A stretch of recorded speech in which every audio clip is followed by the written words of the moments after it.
नमस्कार, यूपी की बात में आप सभी का स्वागत है और मैं हूं आपके साथ ज्योति सिंह। लोकसभा चुनाव 2024 महासंग्राम में हर पार्टी के प्रत्याशी दावे और वादों के साथ जनता के बीच जा रही है ताकि जीत हासिल कर सके। इस बार पश्चिमी यूपी की हॉट सीट माने जाने वाली मुरादाबाद सीट पर महामुकाबला देखने को मिलने वाला है, क्योंकि मुरादाबाद सीट पर सभी पार्टी के प्रत्याशी की नजर बनी हुई है। और अब कौन इस सीट पर काबिज होता है, इसको जानने के लिए हमारी यूपी की बात की टीम जनता और युवाओं की राय लेने पहुंची। आइए देखते हैं देश के युवा और जनता ने क्या कुछ कहा।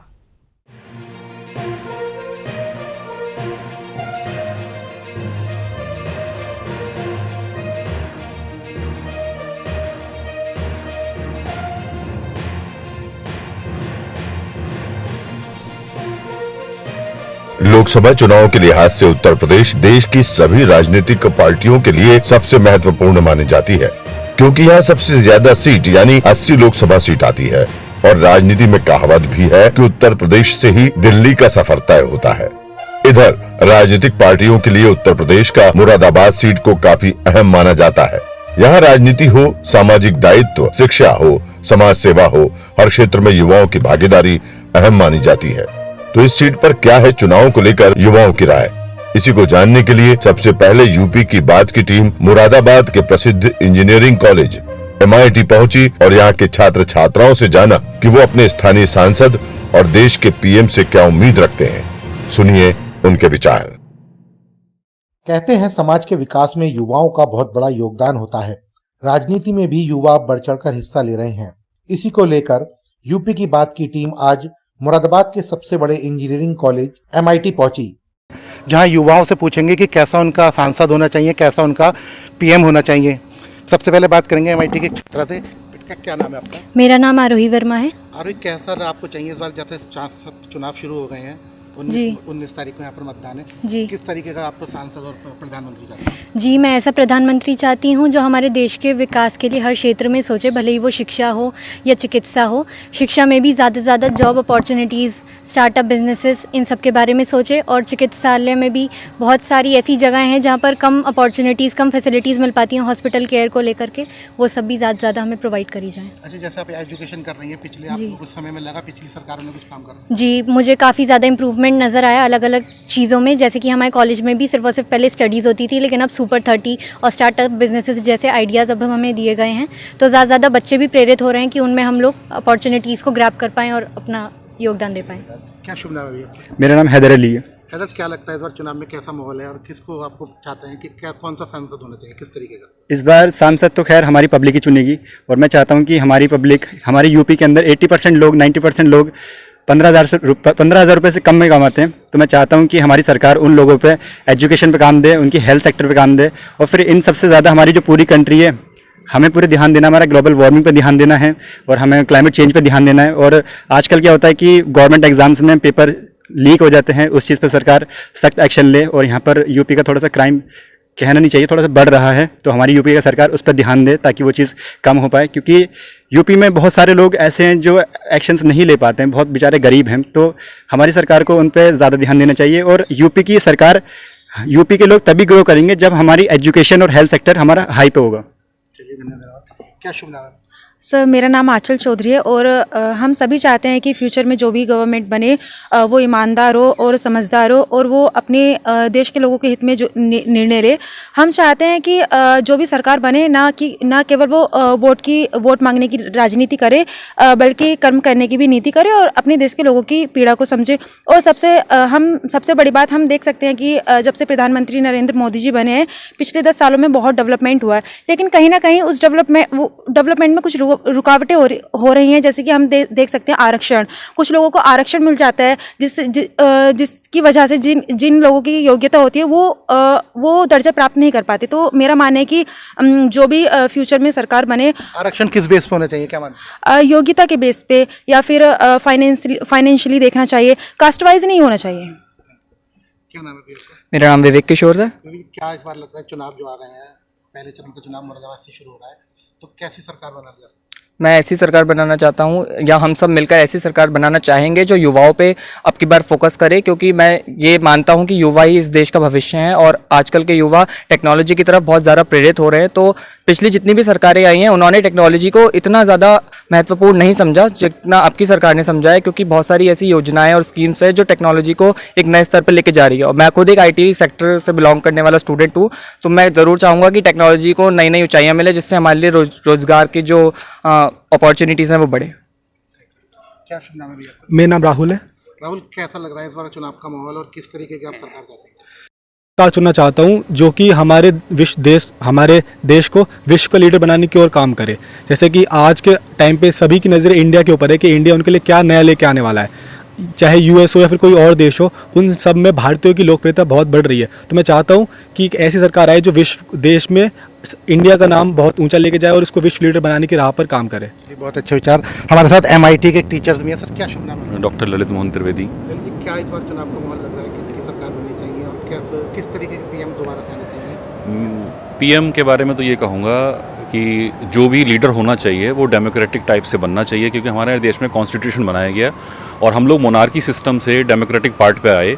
तो कोई भी पर्सन होना चाहिए तो डेमोक्रेटिक बनने के लिए कि लास्ट जो पर्सन है हमारी कंट्री का, उस तक एजुकेशन पहुंचनी चाहिए, उस तक हेल्थ भी पहुंचनी चाहिए और उसका जो प्रॉपर है, उसका जो मिनिमम वेजेस है वो उसे मिलने चाहिए। वुमेंस के रिगार्डिंग अगर कहेंगे तो उनको सिक्योरिटी मिलनी चाहिए, जॉब सिक्योरिटी मिलनी चाहिए। बहुत सारी फैसिलिटीज़ हैं जो केवल अपर लेवल को मिलती हैं, वो लोअर लेवल तक लास्ट स्टूडेंट्स को मिलनी चाहिए। अगर हम एजुकेशन की बात करें, लास्ट अगर मिनिमम वेजेस की बात करें तो हमारे जो मजदूर वर्ग है उन तक मिलनी चाहिए जो मिनिमम वेजेस चाहिए उस चीज़ के लिए। और एज़ पर कॉन्स्टिट्यूशन काम करना चाहिए, जो लॉ एंड ऑर्डर है वो मेंटेन रहना चाहिए और लोगों को इस बात का डर होना चाहिए कि जो क्राइम हो रहा है वो क्राइम करना है या नहीं करना है तो उसका प्रॉपर पनिशमेंट मिल रहा है, उसका प्रोसीजर जो है ज़्यादा लेंदी ना होकर शॉर्ट में होना चाहिए। पिछले 10 साल से भाजपा की सरकार है, संतुष्ट है सरकार? सरकार ने काम किए हैं, हर सरकार आती है, हर सरकार का अपना मोटो होता है, उसके अकॉर्डिंग काम करती है। हर सरकार ने पहले भी काम किए हैं, हम लोग यहाँ तक पहुँचे हैं, धीरे धीरे हर सरकार ने काम किए हैं, लेकिन बहुत सारी कमियां हैं जो मैं बार बार यही कह रहा हूँ कि लास्ट पर्सन तक अगर चीज़ें सारी पहुँचती हैं, सारी फैसिलिटीज़ पहुँचती हैं, चाहे वो रिजर्वेशन के थ्रू हो, क्योंकि अगर हम देख रहे हैं रिजर्वेशन पर्टिकुलर कुछ कास्ट को ऊपर करके मिला है, कुछ कास्ट ने इंप्रूवमेंट किया है, लेकिन जो लास्ट कास्ट है अगर हम बात करें, जो बैकवर्ड OBC क्लासेस हैं, जो SC में भी बहुत सारे SC ऐसे हैं जहाँ तक रिजर्वेशन नहीं पहुँचा, वहाँ तक पहुँचना चाहिए। मैम, क्या शुभ नाम है आपका? मेरा नाम रुचि वाशने है। क्या इस बार लगता है कैसे हमारे सांसद हों, कैसा हमारे PM हो? सबने अपने अपने व्यूज़ व्यक्त करे, बच्चों ने भी बहुत अच्छा कहा, मगर मैं थोड़ा सा इसमें एक चीज़ और ऐड करना चाहूँगी।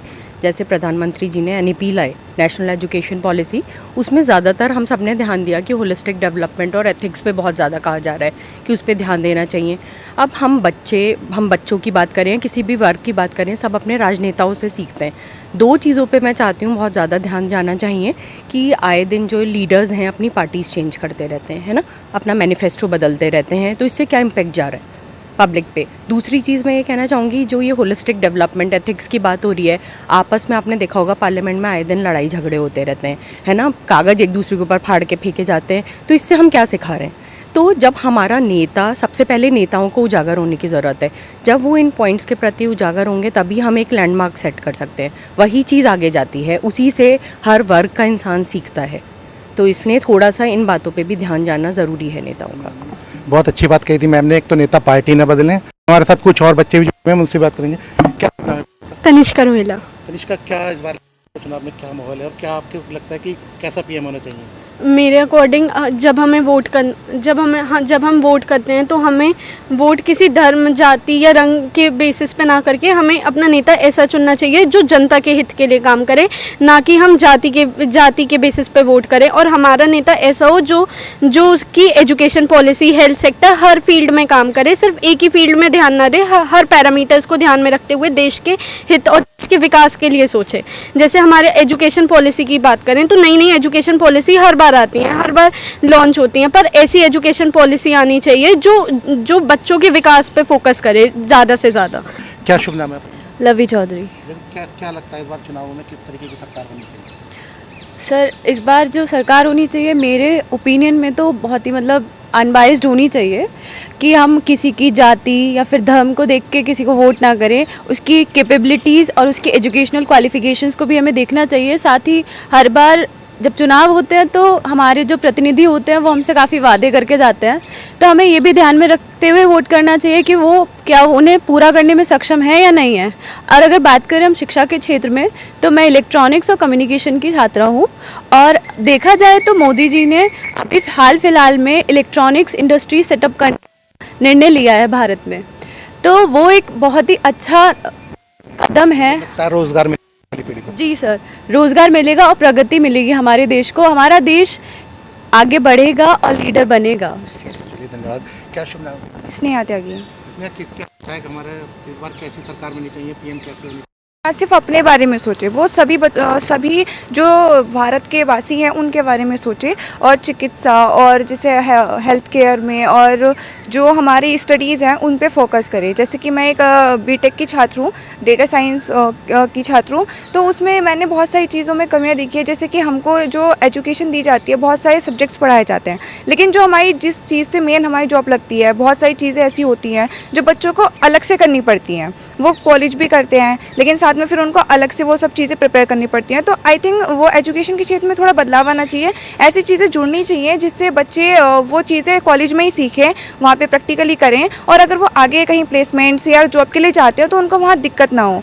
और जो हमारे नेता हों वो बिल्कुल ऐसे ना हो कि जैसे उन्होंने कुछ वादे किए लेकिन बाद में पूरे ही नहीं किए। जैसे अभी पिछले 10 सालों से मोदी की सरकार चलती आ रही है, तो हमें ये भी पता है कि अब जैसे वोटिंग आने वाली है, हम किसको वोट करना चाहिए किसको नहीं। हमें ये देखना चाहिए कि पिछले सरकार ने जो वादे किए क्या वो अपने इस टाइम ड्यूरेशन में उन्होंने पूरे किए हैं। अगर उन्होंने पूरे किए हैं तो आई थिंक हमें उन्हें ही वोट करना चाहिए, और अगर नहीं किए हैं, कहीं कुछ कमी है या हमें कोई और सरकार ज़्यादा पसंद है, अच्छी लगती है उसके कार्य, तो हमें वहाँ वोट करना चाहिए। Thank you. क्या शुभ नाम है? सर मेरा नाम लवी वशिष्ठ है। मैं एक क्वेश्चन पूछना चाहूँगा, जैसे चुनाव में प्रत्याशी उतारती हैं पार्टियाँ, कई बार ऐसा होता है अनपढ़ प्रत्याशी होते हैं, फिर वो राज करते हैं जीतने के बाद, क्या ये कहीं हद तक सही है? नहीं सर, जैसा कि सब लोग कहते हैं कि जब मतदान करते हैं तो सबको अवेयर होना चाहिए कि सबको वोट करना है, उसी तरीके से सभी लोगों को अवेयरनेस रखनी चाहिए कि जो हमारा लीडर है वो कितना एजुकेटेड है, उसका क्या बैकग्राउंड है, उसकी क्या क्वालिफिकेशन है, वो लीडर बनने के लायक है भी या नहीं। क्योंकि जो लोग होते हैं वो ज़्यादातर बीजेपी वगैरह या फिर कांग्रेस वगैरह के मोटे पर लोगों को वोट कर देते हैं, but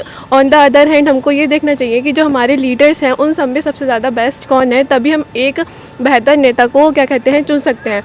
and apart from this we can say that like जो हमारा नेता है वो सारी चीज़ों पे वर्क करे, उसके अंदर एक क्या कहते हैं एकता की भावना होनी चाहिए। जब हमारा जो लीडर होगा वो इंटीग्रिटी पर बिलीव करेगा तो जो हमारा इंडिया है वो ज़्यादा अच्छे लेवल पर प्रोग्रेस कर सकेगा। और उसके अलावा हमारे स्टूडेंट को आत्मनिर्भर बनने के लिए प्रेरित करना चाहिए। जैसा कि अभी हम जो भी बच्चे क्या कहते हैं 12th के बाद ग्रेजुएशन के अंदर एंटर करते हैं, उनके पास ज़्यादा से ज़्यादा ऑप्शंस होने चाहिए कि वो क्वालिफ़िकेशन के साथ साथ वो खुद रोज़गार भी अपना सकें, लाइक पढ़ने के साथ साथ वो कुछ काम भी कर सकें जिससे वो अपने माता पिता की मदद भी कर सकें। क्या शुभ नाम है? तनु शर्मा। तनु, कैसी आपको लगती है किस बार हमारा सांसद कैसे होने चाहिए, पीएम किस तरीके के होने चाहिए? सर हमारा सांसद ऐसा होना चाहिए जो हर छोटे बड़े मुद्दे पे अपना पक्ष या विपक्ष जिस भी बारे में बात कर रहे हो हर चीज़ पे अपना हेल्प करनी चाहिए सबको। उन्हें जैसे छोटे मोटे मुरादाबाद को पीतल नगरी कहते हैं, तो उन्हें हर लोकल रिसोर्सेज को यूज़ करके उसे सपोर्ट करना चाहिए, और ना सिर्फ उसे इंपोर्ट या फिर उसे आगे जाके बढ़ावा देके उसे एक्सपोर्ट पे भी ज़्यादा ध्यान देना चाहिए। देश में ही देश के लिए और विश्व के लिए बनाना चाहिए। धन्यवाद। क्या शुभ नाम है? जी मैं धैर्य सारस्वत। धैर्य, क्या लगता है आपको किस बार कैसा चुनाव होगा और किस तरीके से, क्या आपके विचार रहते हैं कि किस तरीके का पीएम बनना चाहिए? जी इस बार मेरा मानना ऐसा है कि हमें पीएम के इलेक्शन के साथ साथ ये भी देखना चाहिए कि हम कौन सा एमपी इलेक्ट कर रहे हैं और वो हमारे लिए किस तरह से काम करेगा। जो नई सरकार आएगी उसका मेन फोकस होना चाहिए कि वो शिक्षा में कैसे काम करेगी, उसको skill development, outcome based education पर वो कैसे काम करेगी, और साथ साथ अगर हम चाहते हैं कि हम कि कोई क्राइम ना हो हमारी स्टेट में, तो सबसे ज़रूरी है कि जो सरकार आई वो जुडिशल रिफॉर्म्स पर काम करे। हमने देखा है कि जुडिशरी में केसेस सालों साल पेंडिंग रहते हैं और कोई निष्कर्ष नहीं निकल पाता, तो ये आवश्यकता है कि इस चीज़ पर ध्यान दिया जाए। और हेल्थ केयर के सेक्टर में ये ज़रूरी है कि हर व्यक्ति को अच्छा और इलाज मिले। क्या शुभ नाम है? अंचित गुप्ता। अंचित, क्या चाहते हैं इस बार कैसी सरकार बननी चाहिए? सरकार बिल्कुल ही निष्पक्ष बननी चाहिए। अगर आजकल हम देख रहे हैं तो भारत अंतर्राष्ट्रीय स्तर पे बहुत अच्छा काम कर रहा है, पर अब हमें अपने शहरों में देखना चाहिए। आज शहरों में छोटी छोटी उम्र के बच्चे नशे से जूझ रहे हैं और फिर भीख मांग रहे हैं, जो कि एक सबसे गलत हरकत है और इस पर सरकार का ध्यान देना चाहिए। साथ में एजुकेशन की पॉलिसी में भी थोड़ी रिफॉर्म करने चाहिए। आजकल का एजुकेशन सिस्टम से असाइनमेंट्स ट्यूट्स वगैरह के ऊपर ही है कि बच्चा पूरे दिन लिखता रहे एंड प्रैक्टिकल नॉलेज उसे बिल्कुल नहीं मिल पा रही है। तो एजुकेशन पॉलिसी चेंज होनी चाहिए, थोड़ा स्किल बेस्ड लर्निंग आनी चाहिए। चलिए धन्यवाद। ये थे हमारे साथ MIT के युवाओं के विचार, जिन्होंने बहुत अच्छे अपने विचार रखे कि नई सरकार किस तरह की होनी चाहिए और हमारा लोकल सांसद कैसे होने चाहिए। अपने सहयोगी पुष्कर सयाल के साथ मैं सौरभ पुठिया, यूपी की बात, मुरादाबाद। जिस तरीके से मुरादाबाद की जनता और युवाओं ने देश की तरक्की को लेकर अपना पक्ष रखा, उसे देखने के बाद ऐसा लगता है कि इस बार की इस सीट पर जनता ऐसे प्रत्याशी को ताज देगी जो कि देश के जनता के लिए कुछ अलग कर सके। उत्तर प्रदेश की सियासत से जुड़ी ऐसी ही खबर देखने के लिए बने रहें यूपी की बात के साथ।